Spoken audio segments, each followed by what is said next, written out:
right, today we're going to look at the harmonium. In my videos, you may have noticed that I often have a harmonium in front of me. This is an instrument of devotion.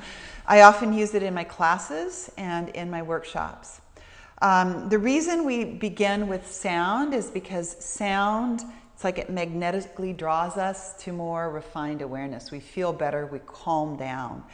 And today I thought we'd just look at the harmonium because some of you might be curious about it. Let's take a journey through the world of harmonious song. Here we go. So the first thing we're going to do is look at the setup of a harmonium with the keys. This is a 3-octave harmonium. For those of you who've studied piano or music, this is a 3-octave harmonium, actually a little bit more, but for our purposes we'll say 3.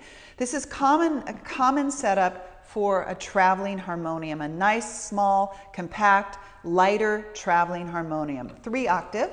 And I've seen harmoniums with smaller ranges too. Now, if you take this little piece off the top, you'll see the insides, the inner workings of the harmonium.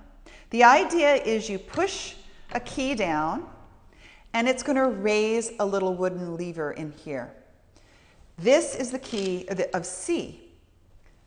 The lever goes up, but of course right now you're not hearing a sound because I'm not pushing any air through. So as I push air through,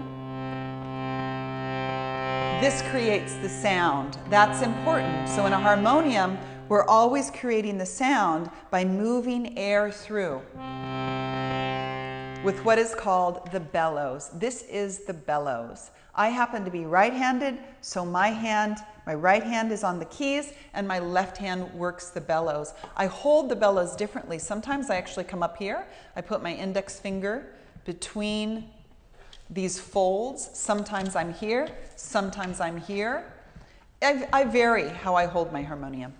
The amount of air determines how loud or how soft a sound is. Okay? Another thing that determines airflow are these metal poles. These metal poles are called stops and drones. Right now, I have stop 1 and 3 out. That is determining the amount of air flow, what's going through. If I did not have those out, if I had all of them in and I worked my bellows, nothing's going to come out. So both the air being moved through and these stops and drones will determine the quality of the sound, how loud and how soft a sound is. And because I had already air in there and I put those out, we had sound. Okay? Now, you can play. I'm not going to spend a lot of time orienting you to these metal poles, but you can play with these different metal poles for different qualities of sound on your 3-octave harmonium here. This second lever and the 4th lever and the 6th lever and the 8th lever, every other one, is attuned to a certain key. This second lever is the key of C. Now, why would I want to sustain the key of C? Let's say we're going to do a chant, a song in the key of C, and we know that we want to keep that sound going on. If I would have that second stop out, it's going to play the key of C without me doing anything. But let's say I wanted to add notes.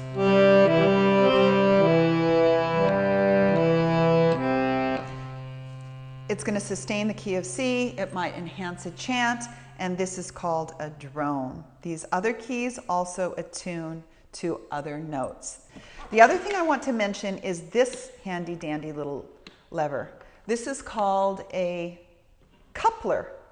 This is the first traveling harmonium that I personally have seen a coupler on. I've had a total of 5 harmoniums. This is the first harmonium I've had with a coupler in the travel size. My other harmonium at home does have a coupler. I use it often. When the coupler is forward, it is off, and it's going to play one note. In this case, we got C going on again. But let's say I'm going on in a chant The group is enthusiastic. I want to add some richness, some depth to the chant.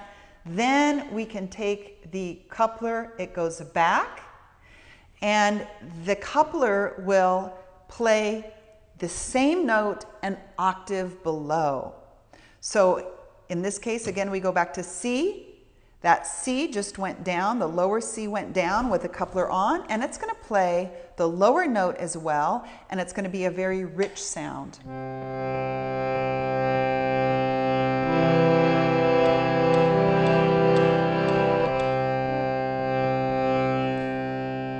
So again, we have more depth, and I use that. Let's say, again, you start a chant, it's a nice flowing, smooth beginning of the chant, and then we want more depth, we add the coupler in there.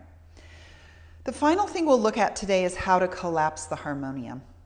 It's a travel size, we want it to be nice and compact. Let's look at that right now. You can come up, there's little metal points on the side that keep the harmonium on, or upright, I should say. From here, you push those in on each side. That's going to go down. You flip the lid up. This is the important part. You've got to hear your harmonium click down. It just went down. It's nice and secure. You take the lid over the top. You secure the sides. There's a little lever where you secure the sides on each side, and you're ready to go. Your harmonium's travel ready. I hope this was an interesting journey through the harmonium. If you want to learn more about the harmonium, go ahead and leave comments below. And again, it's a beautiful instrument of devotion, and it elicits more refined, subtle energy. What's better than that? See you soon.